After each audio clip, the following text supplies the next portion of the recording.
Have you ever wondered if there's a perfect way to assign people to tasks? I mean, a method that's not just good, but mathematically optimal every single time? Well, there is. It's called the Hungarian algorithm, and it's this incredibly elegant way to find the absolute best pairing between two groups. Let's break down how it works. I mean, think about it. We're talking about matching workers to jobs or delivery drivers to routes, even something as complex as tracking an object from one frame of a video to the next. The fundamental challenge is always the same. How do you make all the one-to-one matches to get the best possible overall result, like the lowest total cost or the fastest total time? This is exactly the puzzle the Hungarian algorithm was born to solve. So here's how we're going to tackle this. First, we'll define what the assignment problem really is. Then, we'll get into the brilliant zero-cost insight that's at the heart of the whole thing. After that, we'll look at the algorithm's rhythm, its real-world impact, and finally, we'll talk about when this is the right tool for the job. All right, first things first. Let's get super clear on what we mean by the assignment problem. At its core, it's all about that perfect minimum cost match. Okay, so picture this. You've got a group of workers and a group of jobs. For every single worker-job combination, there's a specific cost attached.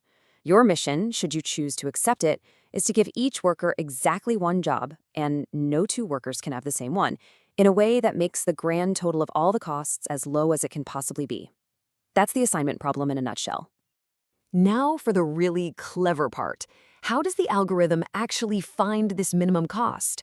It's not by brute forcing every single combination. That would take forever. No, it uses this beautiful little trick, a real aha moment. And here it is. The big idea is this. What if we could manipulate the costs so that the best possible assignments become free, with a cost of zero? If we can do that, then the problem completely changes. It's no longer a messy task of minimizing a big sum. It becomes a much cleaner puzzle. Just find a way to match everyone up using only those free zero-cost options. It totally reframes the entire problem. So it all boils down to this four-step loop. First, you play with the numbers in your cost matrix to create at least one zero in every row and column. Think of it like giving out strategic discounts. Second, you see if you can make a full assignment using only those discounted zero-cost slots. If you can, boom, you're done. But if you can't, you move to step 3. This is where you systematically adjust things to create new zero-cost opportunities right where you need them.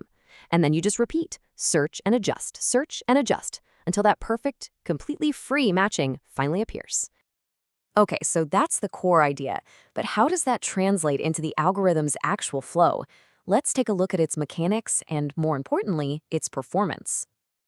This whole process has a really distinct heartbeat. The algorithm is constantly switching between two phases. You've got the matching phase, where it's hunting for a complete solution using the zeros it has. If it comes up empty, it flips over to the improving phase. That's where it intelligently updates its numbers to create even more zero-cost chances, inching it closer to the final answer. It's a dance. Search, improve, all the way to the end. And the big question, how fast is it? Well, for a problem with n workers and n jobs, the Hungarian algorithm clocks in with a worst-case time complexity of O(n) cubed, or O of n cubed. What that really means is that, the runtime grows as the problem gets bigger, but it does so in a predictable, manageable way. For this type of problem, that's a fantastic performance guarantee. Let's break that down just a tiny bit more. That O of n3 time comes from the fact that for n items, each search and improve cycle can take up to n squared time. In terms of space, it's O of n squared, which makes sense because you have to store that n by n grid of costs. And just as a bit of detail, it's what's known as a primal dual algorithm. All that means is that it's iteratively solving two related problems at the same time, getting closer and closer to the perfect answer with each step. It's just a super efficient step-by-step process. Okay, so it's clever, it's efficient, but where does this stuff actually show up in the real world? Well, its impact is way broader than you might think, and it's surprisingly good at handling the weird curveballs life throws at it. Seriously, once you know what to look for, you start seeing it everywhere. Logistics companies use it to assign drivers to routes to shave off every possible minute of travel time. In computer vision, it's the engine that tracks objects from one frame to the next. It's really a cornerstone for all kinds of resource allocation and scheduling problems in big industries.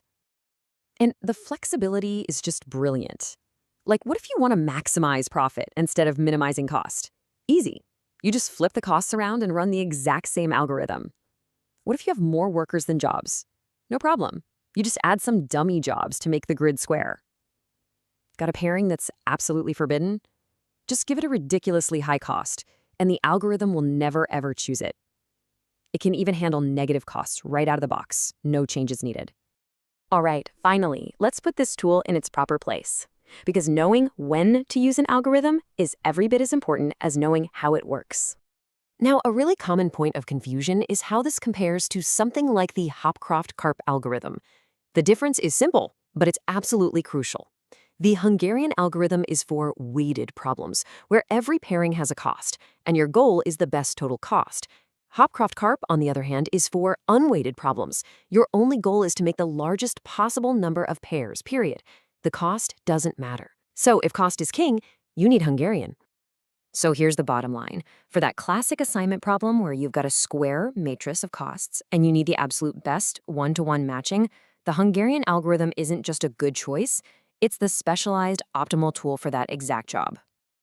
At the end of the day, the Hungarian algorithm is so much more than just code.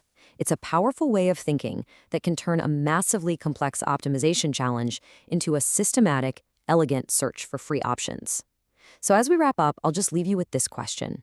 Now that you know how it works, take a look around you, at your work, in your hobbies. What complex assignment problem could you solve perfectly?